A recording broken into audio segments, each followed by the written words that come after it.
Carlos, ya han habido varios lanzamientos de esta obra tan importante y repito, agradezco poder decir unas palabras y poder compartir el panel con los autores, con Marcela, Horacio y con dos personas como Mónica González y Héctor Contreras que sin lugar a dudas representan tanto de lo que es la defensa de los derechos humanos, de lo que cuando a mí me ha tocado trabajar desde hace algunos años en la defensa de los derechos humanos y cuando uno piensa en algún modelo de defensora de derechos humanos, yo creo que ella, Mónica, Héctor, representan mucho de aquello, así que muy honrado de estar aquí a su lado. Yo quisiera decir tres cosas, más que nada. Lo primero es una reflexión inicial respecto de cómo se ha dado esta conmemoración de los 50 años del golpe de Estado. Creo que no ha sido fácil para muchas personas, para familiares, para sobrevivientes. Mónica decía antes, lo negaron nuestra historia, nuestras vivencias, los horrores por tanto tiempo y siguen negándolo. Ha sido un año y medio donde hemos tenido que escuchar nuevamente de todo. Hemos escuchado a un diputado que ha justificado los fusilamientos en Pisagua, una diputada que dice que es una leyenda urbana la violencia político-sexual, otros que justifican el golpe de Estado, un consejero constitucional que dice que Pinochet era un estadista y sabemos que jamás alguien que conduce una masacre contra su propio pueblo puede llamarse estadista. Un proceso constituyente que entre otras cosas ha estado y se está todavía intentando utilizar para que los criminales puntapeuco terminen de cumplir sus penas en sus casas. Eso hemos tenido que vivir y eso sin lugar a dudas es revictimizante. Pero tal como ocurrió hace 50 años, donde los y las familiares, como decía Héctor, sobre todo las familiares, no se quedaban de brazos cruzados ante la represión, ante la mentira, de nuevo no hemos quedado de brazos cruzados. Y por eso es tan importante una obra, un libro como este, y por eso es tan importante que los sitios de memoria estén tan llenos de personas, de jóvenes, como también decía Héctor recién,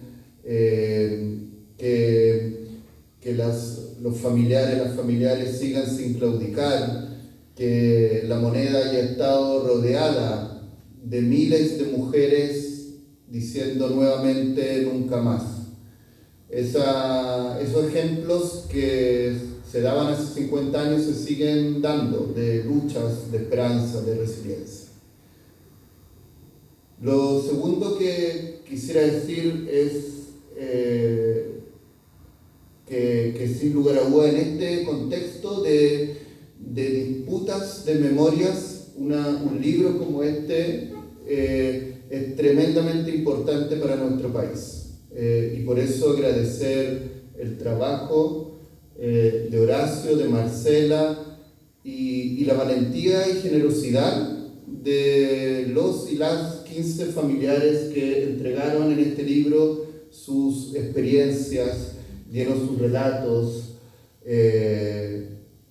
un libro que, como decía Mónica recién, no es fácil de leer,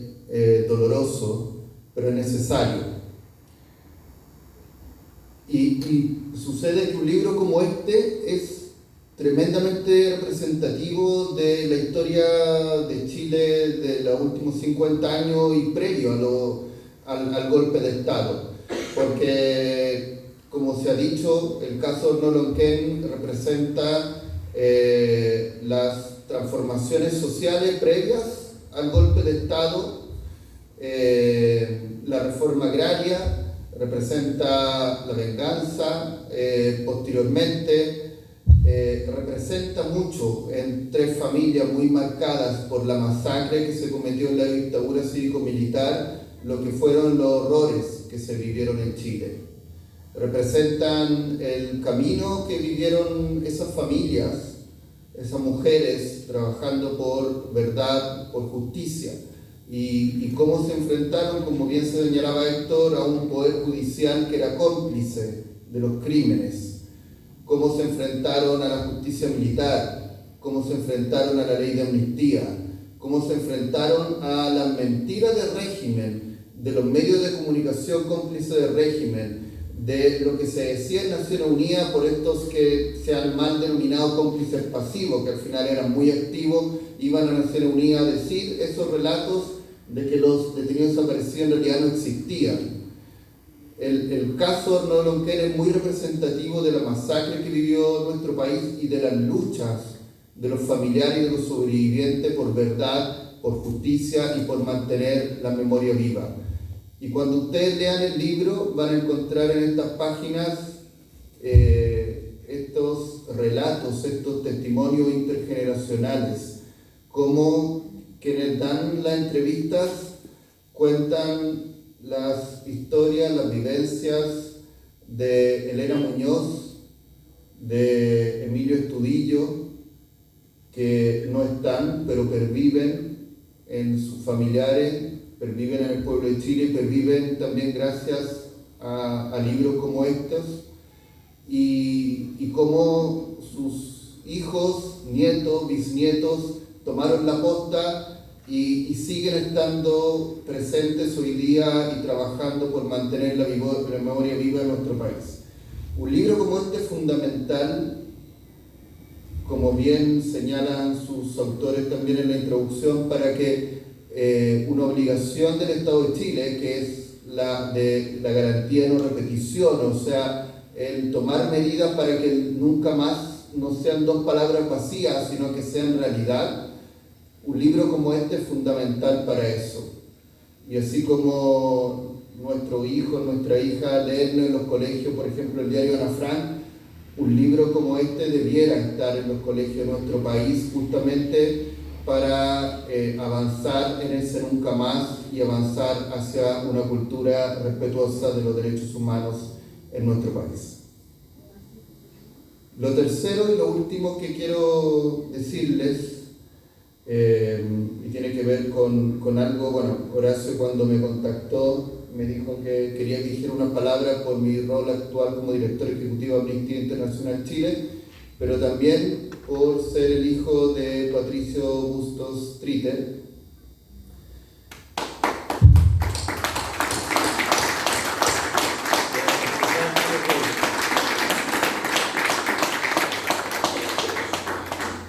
Me acompañaron hoy día mi madre Cecilia Botay Monreal y mi esposa Verónica del Pozo.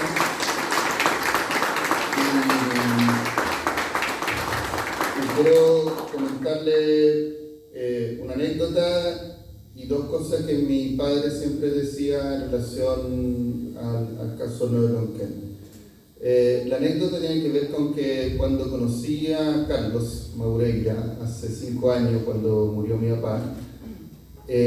Carlos me dijo, bueno, nosotros vamos a estar conectados siempre porque tu padre me entregó a mi padre. Y bueno, eso es muy emocionante, muy significativo y hace que efectivamente para nuestra familia sea de alguna manera también, yo creo, un honor que mi padre en sus últimos años haya podido acompañar la lucha de los y las familiares de estas 15 víctimas de la dictadura cívico-militar. Mi padre siempre decía que varias cosas, pero hay dos cosas que quiero recordar. Una, decía el Pato Bustos que lo que le correspondía después de tantas décadas en que el Estado, en vez de cumplir con sus obligaciones de investigar los crímenes y hacer justicia y sancionar a los responsables, lo que hacía era poner una barrera tras otras a los familiares. Él era ahora representante del Estado y lo que le correspondía era colaborar, no solo escuchar a las familias, sino que acompañarlas, apoyarlas, tener la máxima humanidad con esas familias y poner todo lo que estuviera de su parte para que su trabajo sirviera para la justicia. Y lo segundo, y lo dijo cuando se avanzó especialmente en las identificaciones de las víctimas de Horno de Lonquén el 2010 y el 2016, decía: lo que estamos haciendo, y tiene razón Mónica cuando decía la justicia tan tardía no es justicia, pero gracias a las y los familiares, y nos sentimos muy honrados que el Pato haya podido contribuir con eso, lo que hicieron fue romperle la mano a la impunidad. Y este libro representa eso mucho, como todas las generaciones,